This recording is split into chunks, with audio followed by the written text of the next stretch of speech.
Vous avez peut-être déjà vu une scène dans un film où une personne marche dans le désert et malheureusement entre dans une zone où elle commence à s'enfoncer dans le sable sans aucun avertissement. Alors qu'elle tente désespérément de se libérer, toutes ses tentatives se révèlent infructueuses.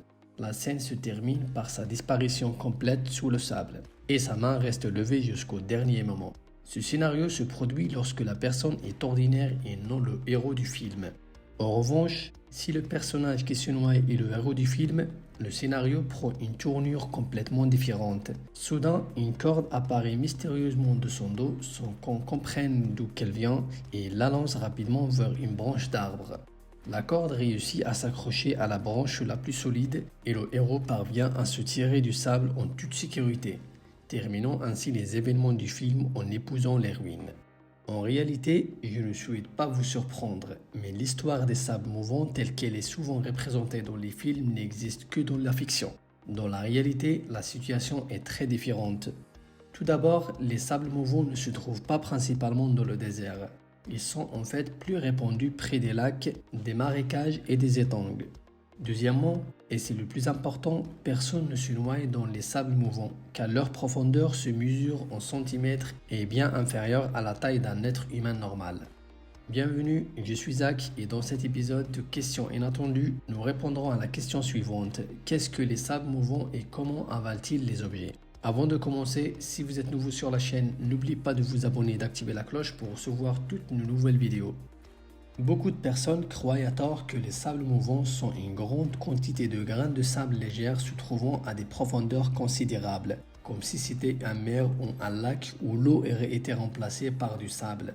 Ils pensent que quiconque s'en approchera se nuira jusqu'au fond. D'autres imaginent que les sables mouvants se déplacent réellement, comme s'il s'agissait d'un être mythique qui saisit les gens et les entraîne dans les profondeurs en guise de représailles. Mais en réalité, la situation est très différente. Les sables mouvants sont un mélange de sable et d'eau ou de sable et d'air. Dans de nombreux cas, il s'agit de boue et d'eau et de boue et d'air, ce qui signifie que le problème ne se limite pas uniquement au sable. Ce mélange présente de grands vides entre les grains de sable, représentant environ 70% du volume total, contrairement au sable ordinaire qui contient des vides estimés à seulement 30%. Par conséquent, bien que les sables mouvants semblent solides en surface, ils sont instables à l'intérieur et s'enfondent rapidement lorsqu'une charge est appliquée, même si cette charge se limite au pas d'une personne marchant sur la surface. La question qui se pose est comment se forment les sables mouvants? La réponse est que les sables mouvants dépendent principalement de la présence d'eau, ainsi que de certains autres facteurs tels que les vibrations et les charges soudaines. Dans une zone où se trouvent des eaux souterraines, le niveau de cette eau peut augmenter pour diverses raisons, provoquant la saturation en eau des particules de sable à la surface. L'eau ne s'infiltre pas ni ne s'écoule, mais reste constamment en place, ce qui modifie la structure interne du sable et réduit la friction entre les particules. En conséquence, le sable perd la capacité naturelle à supporter les poids qui se déplacent sur lui. Dès qu'un objet s'approche de cette zone, les grains de sable commencent à se séparer de l'eau, formant une couche de sable mou saturée d'eau.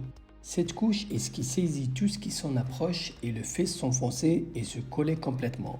Cependant, malgré cette description, les sables mouvants ne sont pas le monstre effrayant souvent représenté dans les films.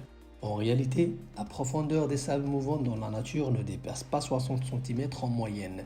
Selon les statistiques, le nombre de décès dus aux sables mouvants est très faible, contrairement à la peur largement répandue parmi la population.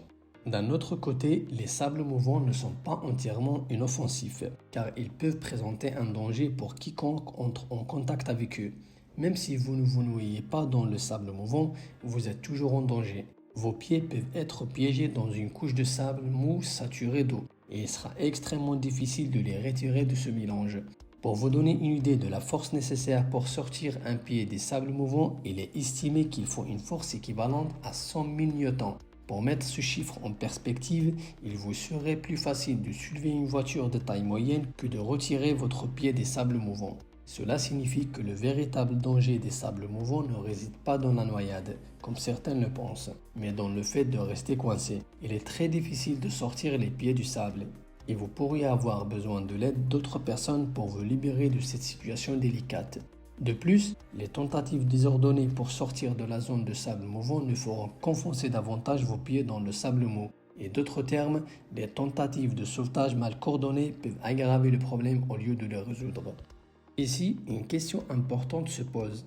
Est-ce qu'une personne qui bouge de manière désordonnée dans les sables mouvants peut complètement s'enfoncer et être entièrement engloutie? Daniel Boone, chercheur à l'Université d'Amsterdam, a mené des recherches sur cette question. Lors d'une visite en Iran, il a aperçu un panneau d'avertissement au bord d'un lac, indiquant « Attention au danger des sables mouvants ». Curieux d'en savoir plus, il a décidé de réaliser des tests.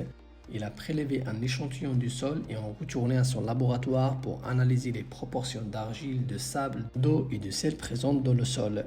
Sur la base de ces analyses, il a réussi à recréer des sables mouvants dans son laboratoire et à réaliser plusieurs expériences pour mieux comprendre leur comportement. Tout d'abord, il a placé des morceaux d'aluminium sur le sable pour simuler la présence d'une personne dans une zone de sable mouvant. Il a observé attentivement si ces morceaux d'aluminium allaient couler ou non. Il a constaté qu'ils commençaient à couler à un certain rythme, puis remonter progressivement à la surface.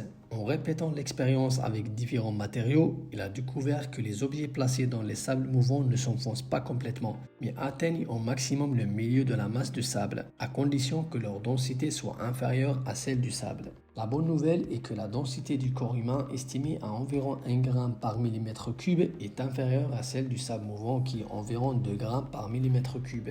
En d'autres termes, les humains ont tendance à flotter sur les sables mouvants. Les scènes du film montrant des personnages complètement engloutis par les sables mouvants sont donc purement fictives et n'ont aucun fondement réel. Après avoir clarifié ce point, passons-nous à la question suivante. Les sables mouvants se trouvent-ils dans certains endroits spécifiques? En réalité, les sables mouvants peuvent se former n'importe où sur la surface de la Terre, à condition que les conditions nécessaires à leur formation soient présentes. Ils se composent de particules de sable ordinaire saturées d'eau, de sorte que le frottement entre les particules devient quasi inexistant. Cela crée un mélange mou de sable et d'eau incapable de supporter des poids. Ces conditions peuvent se retrouver dans divers lieux, en particulier là où les eaux souterraines se mélangent au sol sableux, ainsi que dans les zones sujettes aux marais, les étangs, les marécages et les berges des lacs et les vallées fluviales. Dans tous ces environnements, les sables mouvants peuvent apparaître facilement. L'un des éléments surprenants est que les sables mouvants sont rarement trouvés dans les déserts. Bien que l'on entende souvent dire qu'ils n'existent que dans les déserts, cette idée est incorrecte.